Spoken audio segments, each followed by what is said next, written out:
चागी में एटमी धमाके की तैयारियां जोरों शोर से जारी थीं। बड़े बड़े लोगों की आमद और रफ्त इस छोटे से बेआबाद इलाके में इस कदर वाज़े थी कि हर खासो आम को अंदाजा था कि यहाँ कुछ होने वाला है। दालबंदीन और उसके इर्द गिर्द के लोग तो कई साल पहले से खारान जिले की सरहद के साथ मुंसलिक पहाड़ी सिलसिले में मौजूद अफवाज पाकिस्तान की नकलो हमल और खारदार तारों में लिपटे हुए पहाड़ों से खूब वाकिफ थे। बेशतर को तो ये भी इल्म था कि यहाँ दरअसल एटमी प्रोग्राम के हवाले से कुछ न कुछ जरूर हो रहा है। कर्नल बख्शी की आर्मी यूनिट जो ताज़ा मर्दमशुमारी की जिम्मेदारियों से फारिग हुई थी, उसे फौरन बाद दालबंदीन और उसके गिरदो नवाह में हिफाजती उमूर पर तैनात कर दिया गया था। भारत धमाके कर चुका था और दुनिया भर की कुव्वतें पाकिस्तान को जवाबी धमाका करने से रोकने के लिए सरगर्म हो चुकी थीं। उन्हीं दिनों पाकिस्तान में जापान के सिफारत खाने ने हिरोशिमा और नागासाकी के एटमी धमाकों के ताबकारी असरात का शिकार होने वाले अफराद की जिंदगियों पर बनने वाली फिल्म की नुमाइश का एहतमाम किया। नुमाइश क्वेटा के सरीना होटल में मुनक्किद हुई। उसकी इख्तितामी तकरीब में जापानी सफीर भी आया और मुझे भी चागी से मधु किया गया। आखिरी दिन दिखाई जाने वाली फिल्म इस कदर अलमनाक थी कि जब हॉल की बत्तियां रोशन हुई तो हर शख्स की आंखें नमनाक थीं। जापानी सफीर ने हाजरीन मजलिस से एटम बम की तबाहियों पर दर्दमंदाना अंदाज में गुफ्तगू की। तकरीब के इख्तिताम पर खाने की मेज पर बैठे हुए मैंने जापानी सफीर से कहा कि मैं स्टेज पर गुफ्तगू के दौरान एक बात कहकर आपकी तकरीब को बदमजा नहीं करना चाहता था, इसलिए वो सवाल जो मैं स्टेज पर आपसे पूछना चाहता था अब आपसे पूछ रहा हूँ कि अगर दूसरी जंग अजीम में जापान के पास एटम बम होता तो क्या अमेरिका कभी भी जापान के शहरों हिरोशिमा और नागासाकी पर बम गिराने की जुर्रत कर सकता था? सफीर के हाथ एकदम रुक गए। उसने निवाला हल्क में जहां था वहीं पर रोक लिया और सिर्फ सर की जुम्बिश से नफी का इशारा किया और फिर देर तक बार बार नेवर कभी नहीं कहता रहा। आज यही सवाल यूक्रेन के अवाम खुद अपने आप से कर रहे हैं। जुलाई 1991 में जब वो सोवियत यूनियन से अलहदा हुए थे तो उनकी आंखों के सामने मगरबी दुनिया की चकाचौंध का खुमार था। ये मामला सिर्फ यूक्रेन के साथ नहीं बल्कि पूरे सोवियत यूनियन के अवाम और उनकी लीडरशिप के साथ भी था। कॉर्पोरेट वर्ल्ड की चुंधिया देने वाली रोशनी जो अक्लो खिरत को अंधा कर देती है, वो सोवियत यूनियन के अवाम को भी खीरा किए दे रही थी। बर्लिन शहर जिसे जंग अजीम दोयम के बाद मजबूत दीवार से दो लख्त कर दिया गया था और उसके मशरकी हिस्से के लोग आहनी दरवाजों के पार उस खूबसूरत मगरबी दुनिया को देखते और दिल महसूस कर रह जाते। कुछ पहरेदारों की नजर बचाकर कूदने की कोशिश करते, नाकाम होते तो पकड़े जाते, कामयाब हो जाते तो मगरबी जर्मनी में पनाह गुज़ीन बन जाते। दूसरी जानिब मगरिब की दुनिया की रंगारंगी मशहूर कुन थी। हॉलीवुड की फिल्में,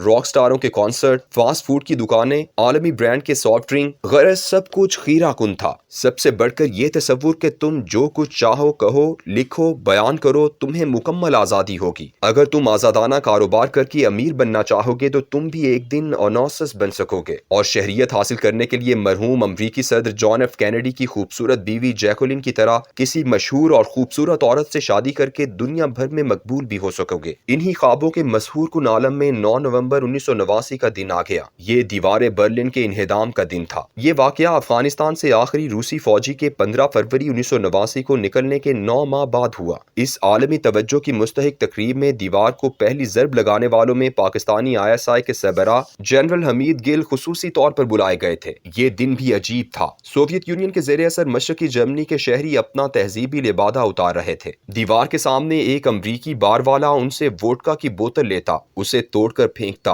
और बदले में आला यूरोपी शराब की बोतल देता। शिकस्त खोरदा सोवियत यूनियन का नया फलसफी सरबराह मिखाइल गोर्बाचोव सब कुछ देख रहा था। उसके दामन में ग्लासनोस्ट और पेरेस्ट्राइका जैसी थ्योरियां पेश करने के सिवा कुछ न था। अब सोवियत यूनियन के बिखरने का अमल शुरू हो चुका था। 2 साल बाद 26 दिसंबर 1991 को 15 रियासतें सोवियत यूनियन से अलहदा होकर आजाद मुमलकतें कहलाईं। इनमें 10 रियासतें यूरोप में वाक़ थीं, जिनमें एक यूक्रेन भी था। मगरबी दुनिया जीत के खुमार में बड़े बड़े दावे और ऐलानात कर रही थी। आलमी ताकत के पायदान से नीचे गिरने वाले सोवियत यूनियन का यूरोप से बोरिया बिस्तर गोल हो चुका था। नेटो के मुकाबले में बनाया जाने वाला वारसा पैक्ट तहलील होने को था, जबकि बाकी मांदा रूस को तिफल तसल्लियां दी जा रही थीं। अमरीकी वज़ीर ख़ारिजा जेम्स बेकर ने सोवियत यूनियन के सरबराह मिखाइल गोर्बाचोव को 9 फरवरी 1991 की मीटिंग में तसल्ली दी कि अब चूंकि हमारी कोई दुश्मनी नहीं रही, इसलिए नेटो अपनी मौजूदा हुदूद से कभी आगे नहीं बढ़ेगी। नेटो के सेक्रेटरी जनरल ने 17 मई को ब्रसल्स में तकरीर करते हुए इस वादे को दोहराया। इन्हीं फरेबज़दा नारों के ज़ेरे असर जुलाई 1991 को रूस ने सरकारी तौर पर वारसा पैक्ट खत्म करके खुद को अपनी सरहदों तक महदूद कर लिया। लेकिन वही हुआ जो मगरिब की वादा खिलाफ सरिश्त में था।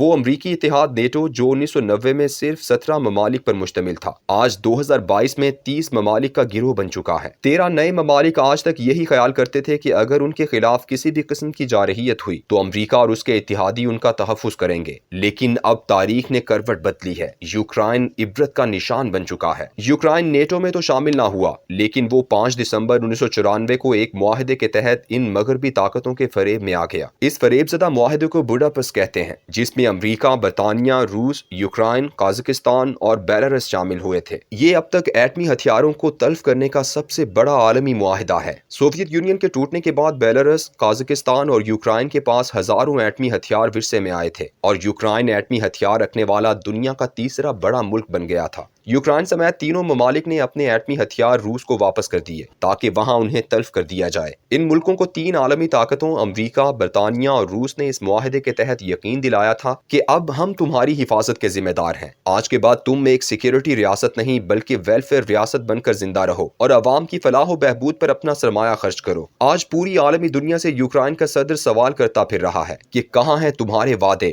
تم تو اس جنگ میں بھی روس پر معاشی پابندیاں لگا کر خود کمانا چاہتے ہو، تم ہمارے خون پر کاروبار کر رہے ہو۔ یوکرائن کے عوام اور لیڈرشپ آج اسی خوبصورت جال کے بدترین انجام کی علامت ہے کہ دنیا میں امن و آشتی اور خوشحالی سے زندہ رہنا ہے تو سیکیورٹی سٹیٹ بننے پر اپنا سرمایہ خرچ کرنے کی بجائے صرف اور صرف ویلفیئر سٹیٹ بنو۔ یوکرائن کی عوام کو اس تجربے نے بتا دیا ہے کہ بھیڑیوں کی اس دنیا میں پرامن بکریوں کی کوئی زندگی نہیں ہوتی۔